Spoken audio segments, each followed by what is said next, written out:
As I mentioned in the previous videos, I actually ran out from the space for my CPE processor. I bought this card from Amazon Basics, so it's quite cheap and really handy and really usable for my application of wet station for development. So it's a simple stacking rack with the wheels, and it's quite easy to assemble and change the height of each component and each shelf. I'm still thinking the rolling cart and open space solution for the darkroom is one of the best solutions because you can rearrange it. And additionally, you can understand I have an idea in mind of future with the YouTube videos, and making YouTube videos in the same time and making darkroom in the same time. It's a little bit different task. And as you can understand, it's not quite easy to film everything and make developments and printing in the same time and be darkroom compliant and fit in a small bathroom. But nevertheless, so I have critically low space at the moment, but anyway I can print and process all of my art and make good prints in my small bathroom.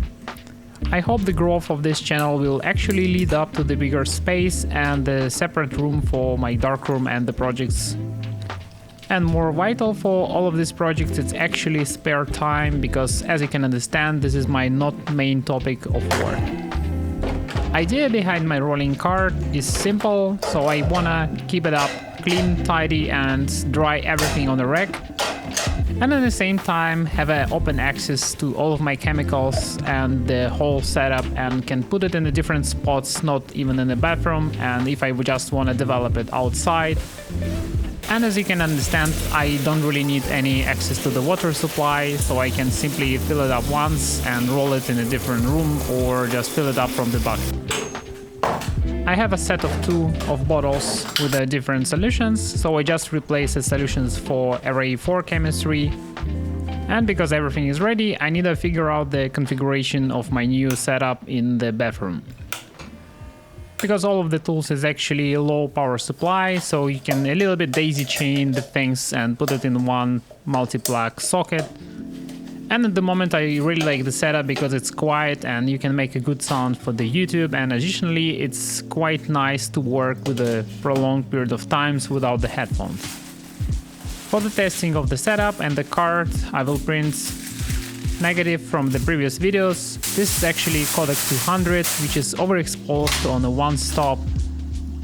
An idea why I want to test it, I want to see if I have a lot of color shift and what is my real color, what I can transfer from the negative to the paper after my rotation development in the Jobo CPE2.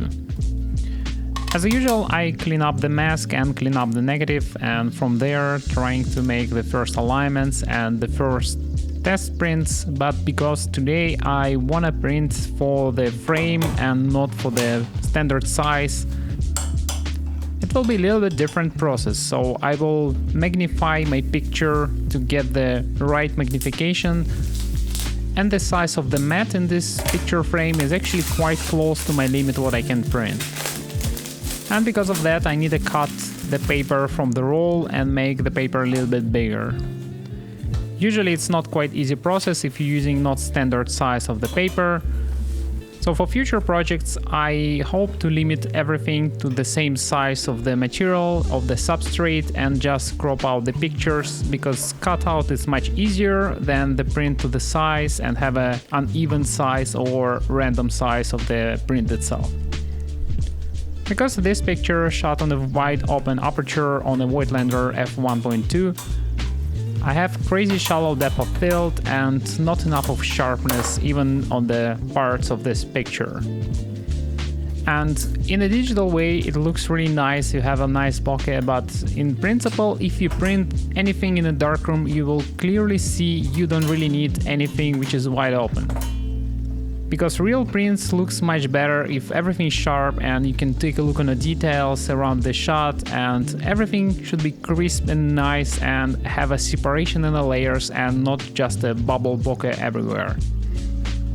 So after calibration I have parameters which is close enough to ideal, so almost 60-60, and I have a little bit of magenta shift, but as you remember I always have a problem with the magenta from my color calibrator. So far I really like this machine, so it developed film really well and developed paper really well. And I was quite surprised with the precision of the temperature control on this system. It's really antique. So it's just a on-off switch with the temperature control, but in the same time, you can easily control the temperature of water inside this bath. I think for 99.9% of application, it's quite enough. You don't need to know the temperature inside the bottles, and in principle, you can develop it like this and keep it forever and don't change anything at all in this system. So you just pour the first solution, start the timer, and the tool actually doing everything for you. At the moment I develop everything with the open bottles. Probably in future I will take a funnel to put the solutions faster in the bottles. Because C41 and Array4 chemistry, it's quite nice mixable from left to right. So you can transfer a little bit of solution from the left to right, so color developer to the stop bath and from the stop bath to the bleach bath. You also can wash in the middle steps because this process is quite meditative and the tool actually doing everything for you. I'm not sure about the precision and control, but at least the results is predictable, and if they're predictable, it means you can actually make adjustments in your exposure and the color corrections. From time to time I actually check temperature with a thermometer, but I think even notation on this knob works really well. So if you put 35 degrees, it's actually 35 degrees. And my first test print on a glossy paper looks really nice. Maybe I have a little bit of correction there in a magenta channel, but overall picture and the density on the picture looks really nice. On the neutral gray portions, you can see it's not really gray, it's a bit magenta tint there. To correct it, I wanna print the long stripes and not make a test prints because this is quite washy picture and it's much easier to make decisions on the full strip, because if you change the magenta, you will also change the green color of the leaves. The balance on the picture looks quite nice already. It's just a small, really tiny corrections, and it's probably just a taste of preference how your picture should look like. Because I have a setting 6253, it's not really dependent to the development itself, because as I said before, this negative was overexposed with the one stop, and overexposure at the same time, if temperature is not stable, make actually shifts in two different directions. First shift is the color balance, which you can correct with the scanning. And the second shift, it's a density on each channel. So each channel what you expose will have probably different densities, and it means your shadows and your highlights will have a little bit different color cast. This is what you actually see if you overexpose Portra. For 2 stops you can create the reddish tint in the highlights. With the digital manipulation you can also correct it back, but in the same time you can get the richness of the color with the overexposure of the film. So it's improving a little bit of density, and you have kind of a more digital information with the midtones. So probably if you're using completely flat light and it's completely even with the whole spectrum of the film, you can overexpose it for several stops, and at the same time getting amazing results with the color.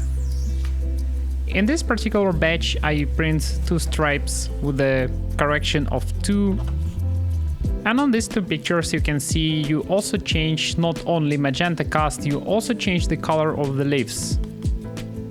And on the symmetrical setting 6262 you actually have a pretty balanced picture.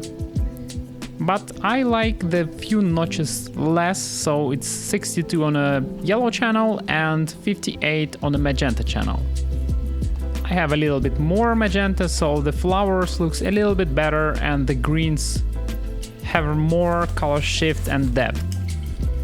So far as I notice, it's much more important to develop the film properly or manipulate the film and the shot itself.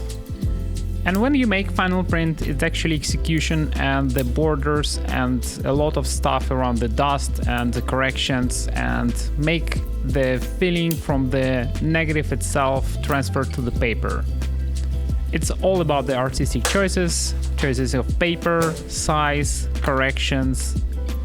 even crops, so the picture what I'm using at the moment will be square, but as you can understand, the negative itself was classic 35mm.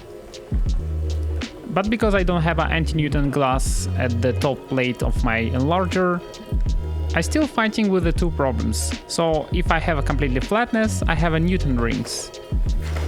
If I protect it with a sprayer, I have a particle specks, which looking more or less like a dust if you have a higher magnification, which you can clearly see on this picture. And the problem with the paper size, it's quite noticeable on this particular print, because I cannot fit the bigger paper inside my drum, and the paper sheet what I cut was 25 by 25, so square format. I need to recut it again, and I have a few flaws.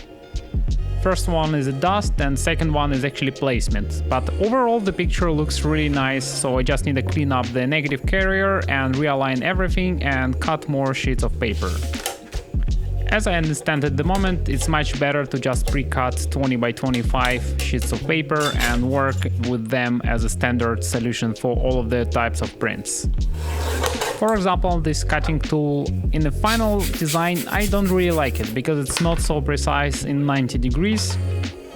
But at the same time, it was really cheap, so if it will break, I will just buy the good one and expensive one, and I will know what exactly look for inside this tool. So let's develop the next print. And so far on the print 35, I don't have any noticeable problem with the development of the paper. My color developer actually looks really bad, so it's already dark. But I don't see any huge difference in color rendition and the contrast on the paper. If the color developer solution is completely bad, sometimes you have not enough dynamic range on the picture, or your shadows completely creating the blue tint and you cannot expose anything anymore, and you just need to exchange the solutions for the new one. So this is my semi-final print, and as you can see, I have a huge problem with the Newton rings because I cleaned it up again and I have no dust at the moment. But because I have no dust, I have a perfect connection from the glass to the top surface of the negative. I found several options for the anti-Newton glass, but I don't find a good condition one, and what I saw on eBay, it actually costs 70 to 80 euros. And I'm not really sure if it costs so much, but I never saw it in a good condition, so it's all the time scratched or dusted, so it probably will not work in the same condition as a new one. So let's fix all of the problems with my previous prints and make a final print and the final corrections, and continue with the simple framing because I want to hang out this picture near my door on the entrance. And this print more or less small hobby project because it's not standard and I'm testing my printing system and new printing setup. And so far this method actually works for removing anti-Newton rings, but unfortunately the downside, sometimes I have a bigger particles on top of the top glass, and on this magnification I can clearly see them. So if you magnify from the medium format, probably it's not so crazy critical, so your dust particles will be much smaller and your overall print will be much better.